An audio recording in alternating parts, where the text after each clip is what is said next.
Mohon dijelaskan isi Quran surat Al-Baqarah ayat 261 sampai 264 Ustaz. Ya, coba dibuka. Itu ayat-ayat tentang infak itu, tentang sedekah. Al-Baqarah 261 sampai 264. Surat Al-Baqarah surat kedua ya 261 sampai 264. Masalul ladzina yunfiquna amwalahum fi sabilillahi kamasali habbatin ambatat sab'a sanabila fi kulli sumbulatin mi'atu habbah wallahu yudha'ifu liman yasha wallahu wasi'un alim. Alladzina yunfiquna amwalahum fi sabilillahi thumma la yutbi'una ma anfaqu mannaw wala adha lahum ajruhum 'inda rabbihim wala khaufun 'alaihim wala hum yahzanun. Qaulun ma'rufun wa maghfiratun khairum min shadaqatin yatba'uha adha wallahu ghaniyyun halim. Ya ayyuhalladzina amanu la tubtilu shadaqatikum bil manni wal adha kalladzi yunfiqu malahu ria'an nasi wa la yu'minu billahi wal yawmil akhir famasaluhu kamasali safwanin 'alaihi turabun fa asabahu wabilun fatarakahu salda la yaqdiruna ala syai'im mimma kasabu wallahu la yahdil qaumal kafirin. Perumpamaan nafkah yang dikeluarkan oleh orang-orang yang menafkahkan hartanya di jalan Allah adalah serupa dengan sebutir benih yang menumbuhkan 7 bulir. Pada tiap-tiap bulir 100 biji. Allah melipat gandakan ganjaran bagi siapa yang Dia kehendaki. Dan Allah maha luas karunia-Nya lagi maha mengetahui. Nah, ini dulu. Ini janji dari Allah. Bagi orang-orang yang gemar menginfakkan harta di jalan-jalan yang Allah ridhoi. Bagi orang-orang yang gemar memberi. Bagi orang-orang yang gemar bersedekah. Sedekahnya fisabilillah, ikhlas karena Allah, bukan untuk tujuan agar dipuji, bukan untuk tujuan agar dikatakan dermawan, tetapi tujuannya lillah, ikhlas memberi. Maka ada jaminan dari Allah, ada janji dari Allah yang pasti terwujud janji itu, nyata. Karena Allah itu kalau sudah berjanji la yukhliful mi'ad, tidak pernah menyalahi janji yang telah ditetapkan. Perumpamaan infak sedekah yang ikhlas karena Allah itu seperti satu benih. Dari satu benih itu kemudian akan tumbuh 7 tangkai. Tiap-tiap tangkai menghasilkan buah 100. Sehingga jika dijumlah menjadi 700. Lipat ganda. Ayat ini lebih mengena daripada jika Allah sebutkan bahwa orang yang berinfak di jalan Allah akan diberi lipat ganda oleh Allah 700 kali. Itu kurang mengena. Tetapi ini dari proses Allah sebutkan. Pertama, infak dulu, ikhlas karena Allah. Kemudian, meski ikhlas karena Allah, hartanya harus thayyib. Harta yang diinfakkan, harta yang disedekahkan itu harus thayyib. Mengapa? Innallaha thayyibun la yaqbalu illa thayyiban. Karena Allah itu maha thayyib dan Allah tidak akan terima kecuali yang thayyib-thayyib. dikatakan itu sabilillah, pertama hartanya harus thayyib, yang kedua ikhlas karena Allah, maka itu dikatakan sabilillah, di jalan Allah.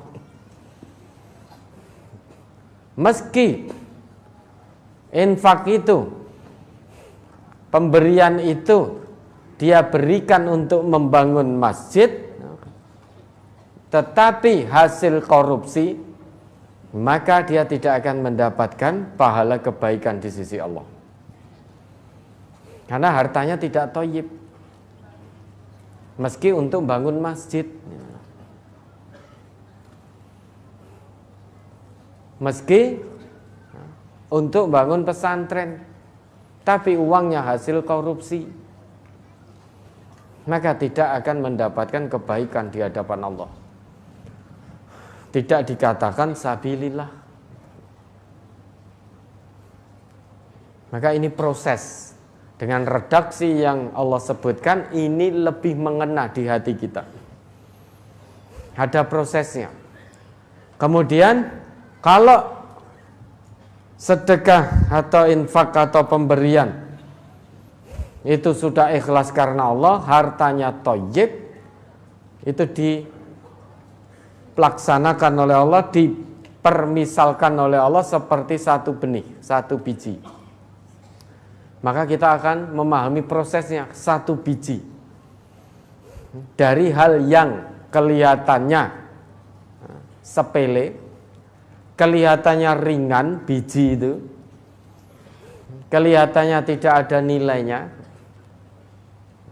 tapi ternyata dari satu biji ini karena keikhlasan, ini akan melahirkan 7 tangkai. Siapa yang memelihara? Yaitu Allah. Kita infak ikhlas karena Allah, maka infak kita, sedekah kita dijaga oleh Allah di sisinya, dirawat oleh Allah. Ibarat petani menanam satu benih, kemudian merawat benih itu. Kemudian dari benih itu tumbuh kembang begitu subur, menjadi 7 tangkai. Sedekah kita yang ikhlas karena Allah tadi dijaga oleh Allah, maka akan bertumbuh kembang secara subur, berkah. Tumbuh kembangnya itu subur. Maka dipermisalkan satu benih memunculkan 7 tangkai. Dari 7 tangkai ini ternyata satu tangkai isinya 100 buah, sehingga berlipat ganda yang cukup banyak. Wallahu yudha'ifu liman yasha, Allah melipat gandakan itu pada siapa yang Dia kehendaki. Yang Dia kehendaki siapa? Yaitu orang-orang yang infak fi sabilillah. Berarti yang sedekahnya, infaknya ikhlas karena Allah dan dari hasil yang thayyib. Itu yang Allah kehendaki untuk dilipat gandakan. Jadi sebetulnya syaratnya sudah ada di sini. Masalul ladzina yunfiquna fi sabilillah. Al-infaq fi sabilillah, ini syarat untuk mendapatkan pelipat gandaan dari Allah. Jadi siapapun selama dia beriman kepada Allah, kalau dia infak, sedekah, memberi, dan pemberiannya baik, maka itu termasuk telah memenuhi syarat untuk mendapatkan pelipat gandaan dari Allah. Wallahu yudha'ifu liman yasha wallahu wasi'un alim. Karena Allah maha luas karunia-Nya. Sehingga kita tidak bisa berpikir, Bapak Ibu, tidak dibenarkan kita kemudian berpikir, wah saya nanti infak tiba-tiba tidak yang dikehendaki Allah untuk mendapat lipat ganda. Kalau ada pemikiran seperti itu, ya potensi tidak akan dapat lipat ganda karena tidak ikhlas. Salah satu ciri orang yang beriman itu suka memberi. Bahkan Nabi sampai ngendika al yadul ulya khairum minal yadis sufla. Tangan di atas lebih baik daripada tangan di bawah. Maka gemar memberi, tapi ikhlas ya, bukan untuk tujuan yang lain-lain. Maka mendapat janji dari Allah termasuk hambanya yang akan mendapatkan karunia yang berlipat ganda dari Allah. Terus lanjut.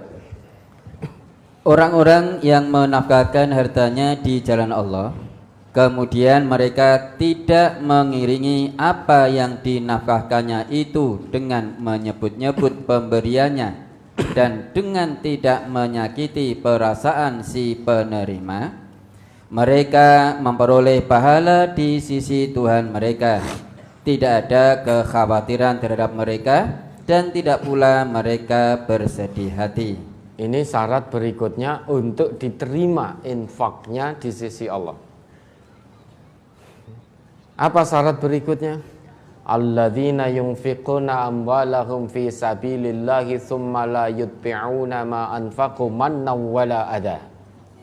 Ini syarat berikutnya.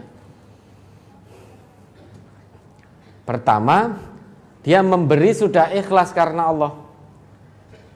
Yang kedua, pemberiannya itu hasil dari yang thayyib. Berarti dia sudah masuk dalam janji Allah, mendapat kebaikan di sisi Allah. Tetapi seiring dengan perjalannya waktu, karena kemudian muncul masalah dengan orang yang dulu suka dia beri, kemudian orang ini mengundat-ngundat pemberian. Apa itu mengundat-ngundat? Menyebut-nyebut.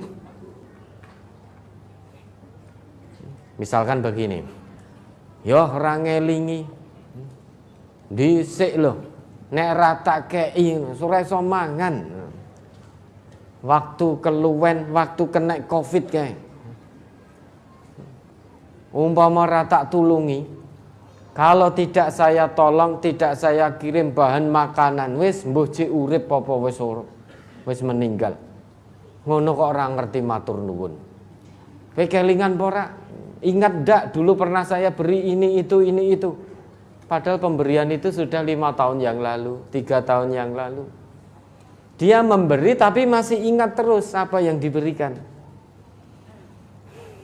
Sehingga suatu saat dalam muamalah muncul masalah dengan orang yang dulu pernah dia tolong, pernah diberi. Kemudian orang ini mengungkit-ngungkit pemberian yang sudah diberikan. Apa kamu tidak ingat? Kok sekarang berani membantah saya? Apa kamu tidak ingat dulu pernah saya beri ini itu dan lain sebagainya? Nek seiki wani gawe masalah karo aku, balekno dhisik sing wis tak kei.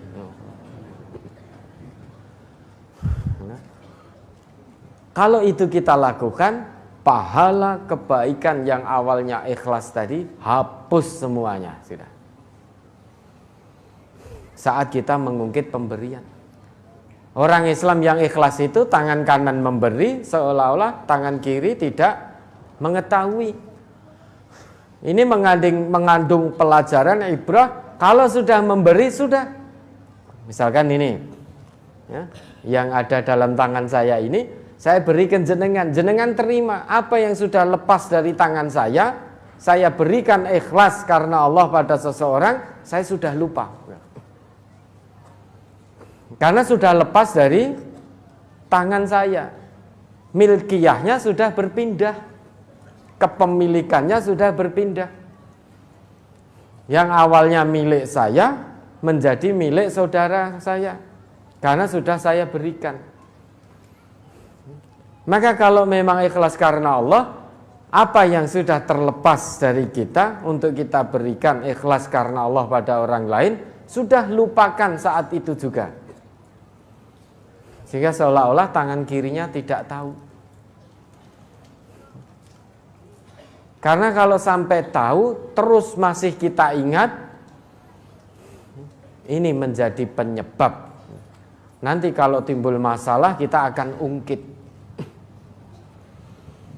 Kita akan ungkit. Nah, saat kita mengungkit pemberian itulah menyebut-nyebut terus apa yang sudah kita berikan. Hanya gara-gara ada masalah dalam muamalah, lantas kita ungkit pemberian yang dulu pernah kita berikan, saat itulah pahala kebaikan kita hapus di sisi Allah. Atau syarat untuk diterimanya infak sedekah pemberian di sisi Allah, syarat berikutnya kita memberi tetapi tanpa menyakiti hati penerima. Jangan sampai kita memberi membantu misalkan, namun tangan kita memberi, lisan kita mengucap sesuatu yang menyakiti hati penerima. Contohnya begini, ya sudah, kali ini tak bantu. Berapa butuhmu? Ning aja kaya kere lempoh. Menungso kaya kere lempoh ra gelem nyambut gawe. Kerjane mau ngatung wae. Wis yo saat iki tak bantu. Ning ya aja kaya kere lempoh ngono kuwi. Ini menyakiti. Nah. Tangan memberi, lisan mengucap. Ketoke apik to memberi. Tangan di atas itu kan lebih baik daripada tangan di bawah. Kelihatannya kan baik ini. Tetapi lesannya menyakiti hati penerima. Maka apa yang kita berikan itu tidak dihitung kebaikan di sisi Allah, malah dosa coba. Pemberiannya tidak diterima oleh Allah karena menyakiti, malah dapat dosa dari lesan yang mengucap kata-kata menyakitkan tadi. Apa begitu terus lantas wis nek ngono aku rasa ngekei. Pola pikir kita yang dirubah, bukan begitu pola pikir kita. Kalau selama ini kita memberi masih suka mengungkit, kita memberi masih suka mengucapkan kata yang menyakiti, bukan infak sedekah pemberian yang dihentikan, namun mengungkit-ngungkitnya yang dihentikan. Menyakiti secara lesannya yang dihentikan. Infaknya terus jalankan, sedekahnya terus, pemberiannya terus. Itu pola pikir yang benar. Ini syarat-syarat untuk diterima sedekah, infak di sisi Allah. Kalau sampai apa yang sudah kita berikan awalnya ikhlas, kemudian kita mengungkit-ngungkit, kemudian tambah menyakiti lagi, sudah hapus semua pahala kebaikan dari infak, pahala kebaikan dari sedekah.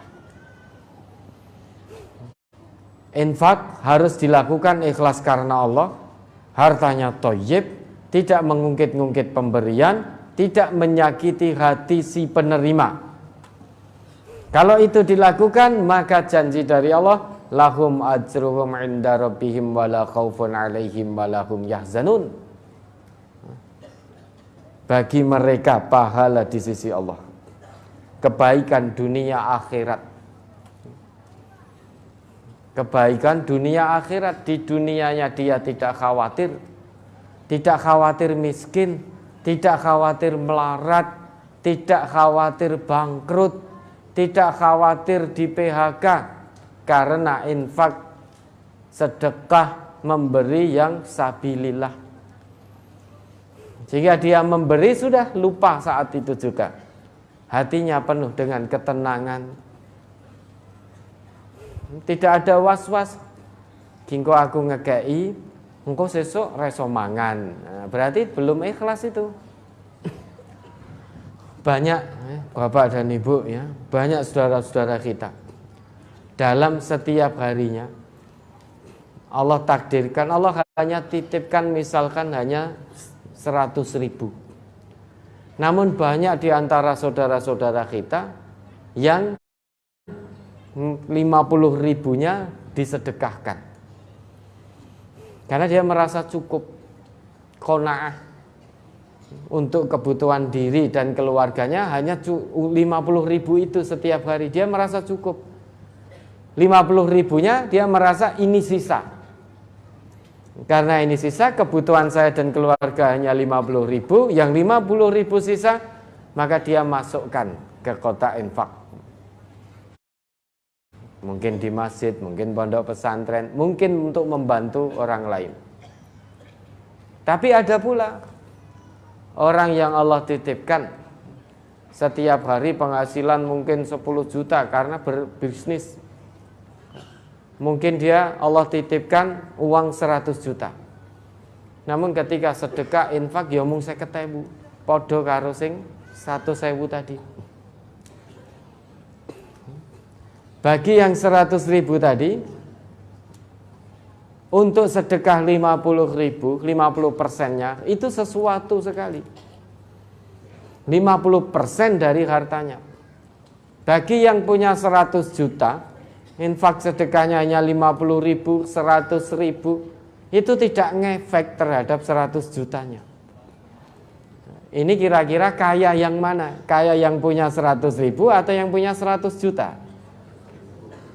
Kalau kita melihat ukurannya nilai dengan matematika manusia, ya kaya yang 100 juta. Namun kalau kita melihatnya dengan tolak ukur akhirat, yaitu keimanan, maka kaya yang 100.000 tadi. Karena dengan penuh keimanan, dia hanya merasa butuh 50.000, yang 50.000 dia merasa sisa, maka dia sedekahkan. Yang 100 juta dia berdalih, oh sedekahkan seikhlasnya. Nah ini saya seikhlasnya 50.000, 100.000, padahal dia punya uang 100 juta. Berarti masih ada sisi kebakilan. Maka melihatnya dengan tolok ukur akhirat, keimanan. Kalau dunia ini tolok ukurnya pengetahuan. Tapi kalau akhirat itu tolok ukurnya iman.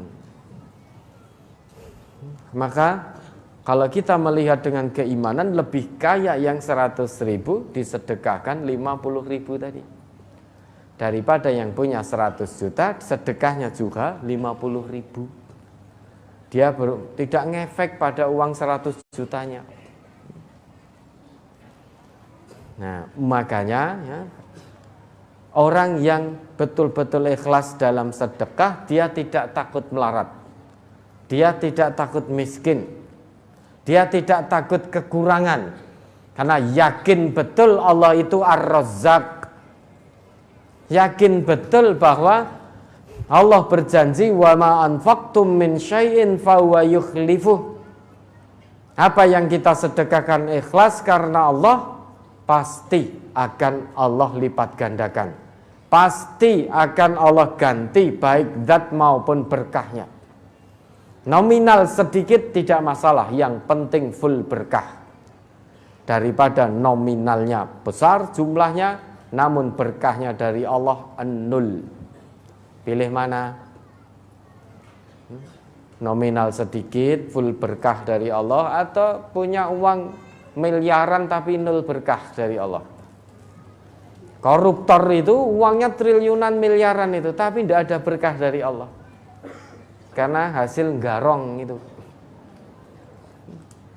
Tidak ada berkah. Jangan dikira hatinya tenang. Berkali-kali kita contohkan. Bapak-bapak yang di pinggir jalan itu ya, penghasilan seadanya, tapi qanaah. Ternyata tidurnya nyenyak. Makan hanya nasi kucing, bisa glegeen coba.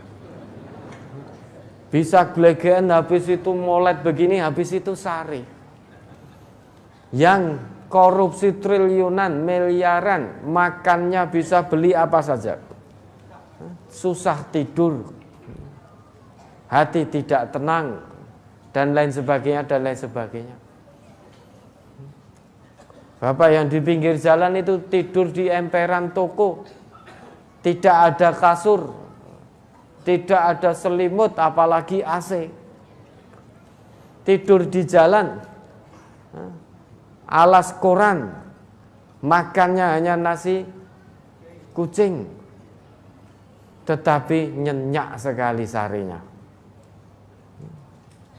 Kenapa? Karena qanaah, bersyukur.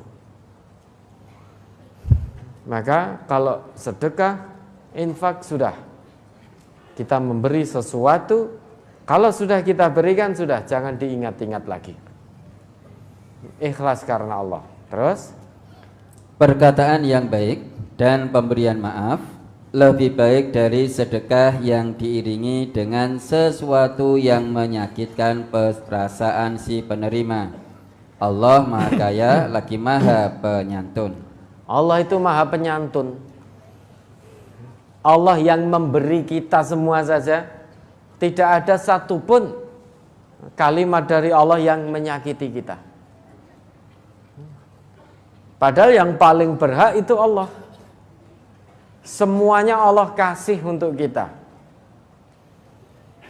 Allah itu Maha Kaya. Allah itu Maha Penyantun. Allah saja santun. Masa kita makhluknya menjadi tidak santun dengan memberi tapi mencaci, dengan memberi tapi menyakiti. Allah sang Khalik saja santun, bisa mengampuni dosa-dosa hamba-hambanya. Saat Allah memberi tidak pernah menyakiti. Masa kita makhluknya yang bergelimang dosa tidak santun dengan sesama? Ketidaksantunannya ditunjukkan saat memberi menyakiti.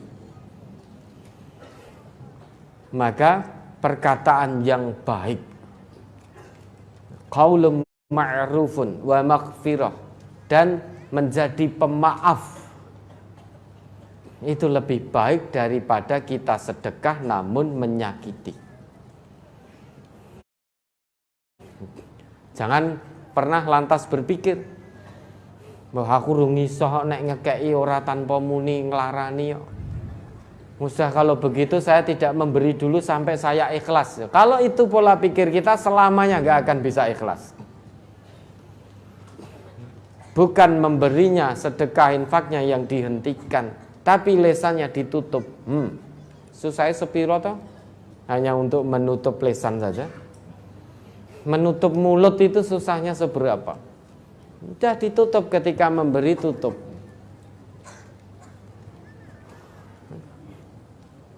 Itu bedanya Allah dengan makhluknya yang sangat hina ini.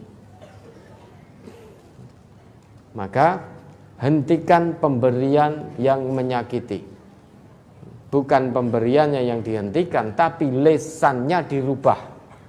Saat memberi berkata dengan yang baik, jangan menyakiti.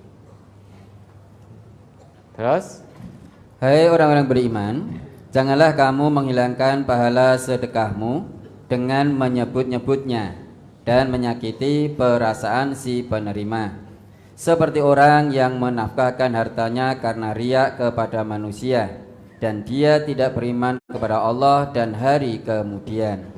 Maka perumpamaan orang itu seperti batu licin yang di atasnya ada tanah.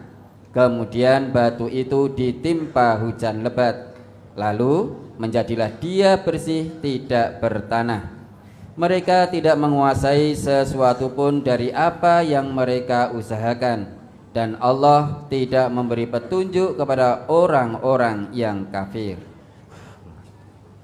Ini saking sayangnya Allah pada hamba-hambanya yang beriman, maka betul-betul diwanti-wanti oleh Allah. Jangan sampai menjadi hamba yang merugi. Pahala sedekahnya menjadi hilang. Pahala sedekahnya menjadi tidak diterima oleh Allah.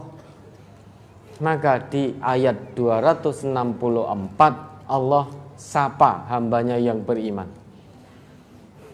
Allah wanti-wanti, ya ayyuhalladzina amanu la tubtilu shadaqatikum bil manni wal adha. Itu yang pertama. Hei hamba-hambaku yang beriman, janganlah kamu batalkan pahala sedekahmu dengan menyebut-nyebut, dengan mengungkit-ngungkit lagi apa yang sudah kamu berikan. Karena saat kita mengungkit-ngungkit, saat itulah pahala sedekahnya hapus. Dan jangan kamu batalkan pahala infak dan sedekahmu dengan cara menyakiti hati si penerima. Apa yang kamu berikan tidak akan sampai kepadaku kalau kamu memberinya dengan menyakiti hati si penerima. Berarti sedekah, infak, pemberian yang tidak diterima oleh Allah, pertama ya, itu tidak ikhlas karena Allah. Yang kedua, mengungkit-ungkit pemberian. Yang ketiga, menyakiti hati si penerima. Yang keempat, kalladzi yunfiqu malahu ria'an nas. Sedekah, infak, zakat, pemberian yang dilakukan tujuannya untuk riya, untuk pamer, bukan untuk Allah, tapi untuk dipuji, maka ini tidak sampai pada Allah. Kemudian wala yu'minu billah wal yaumil akhir. Pembelanjaan harta meski dalam kebaikan, namun dilakukan oleh orang yang tidak beriman kepada Allah dan tidak pula beriman pada hari akhir. Maka semua pembelanjaan harta yang demikian tidak sampai kepada Allah. Famathaluhu kamathali safwanin alaihi turab fa'asabahu wabilun fatarakahu solda. Pemberian infak sedekah yang dilakukan seperti tadi, menyebut-nyebut, mengungkit-ungkit, menyakiti hati si penerima karena riya, dilakukan oleh orang-orang yang tidak beriman pada Allah dan hari akhir.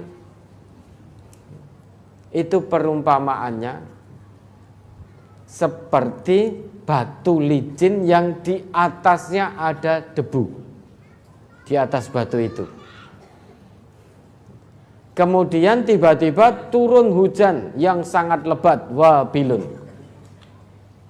Kira-kira debu yang ada di atas batu yang licin tadi masih ada tidak? Masih ada tidak? Sudah tidak ada. Ada batu, di atas batu itu ada debu, turun hujan yang sangat lebat, mengguyur batu itu. Kira-kira batunya masih ada debunya tidak? Sudah tidak ada, sudah bersih sekali. Begitu pula sedekah kita, infak kita, zakat kita, kalau kita lakukan dengan mengungkit-ungkit, dengan menyakiti, dengan riya, maka nanti saat kita sampai di hadapan Allah ternyata pahalanya sudah bersih, hilang. Seperti debu di atas batu tadi yang hilang tersapu oleh air hujan yang sangat lebat. La yaqdiruna ala syai'im mimma kasabu. Mereka tidak akan mendapatkan apapun dari apa yang sudah mereka usahakan. Tidak mendapatkan pelipat gandaan berkah dari Allah. Di akhirat dia tidak akan mendapatkan kebaikan dari sisi Allah. Sehingga la yaqdiruna ala syai'im mimma kasabu. Rugi sekali sudah. Rugi sekali. Maka biar tidak rugi, maka infak, sedekah, pemberian itu harus dilakukan ikhlas karena Allah dengan harta yang thayyib. Sesuatu yang sudah diberikan itu jangan diungkit-ungkit lagi, Dan saat memberi jangan menyakiti hati si penerima, dan semuanya dilakukan atas dorongan iman dan takwa kepada Allah. Dengan demikian kita akan termasuk ke dalam golongan yang dijanjikan oleh Allah, wallahu yudha'ifu liman yasha, ke dalam golongan yang akan dikehendaki oleh Allah untuk mendapatkan lipat ganda dunia dan akhirat. Ya, ini ayat mengingatkan kita motivasi tentang sedekah, tentang memberi. Ya, karena apa yang kita punya ini juga pemberian dari Allah. Semua yang ada pada kita ini pemberian dari Allah. Dengan kata lain, Allah menitipkan pada kita. Kemudian Allah berpesan, sebagian dari yang aku titipkan berikan pada fulan. Ini untuk mudah dipahami kan, misalkan kita titip pada seseorang, kemudian kita pesan, tolong ini saya titip barang, dijaga dengan baik, dirawat dengan baik, jangan diowah-owah, jangan digunakan tanpa seizin saya. Lah kalau kita dititipi, kira-kira apa yang dilakukan? Kita akan menjaga pesan-pesan dari yang titip itu. Begitu pula Allah menitipkan kita segala sesuatu, tetapi Allah berpesan, belanjakan sebagian yang aku titipkan padamu, berikan sebagian yang aku titipkan untuk ini. 8 asnaf.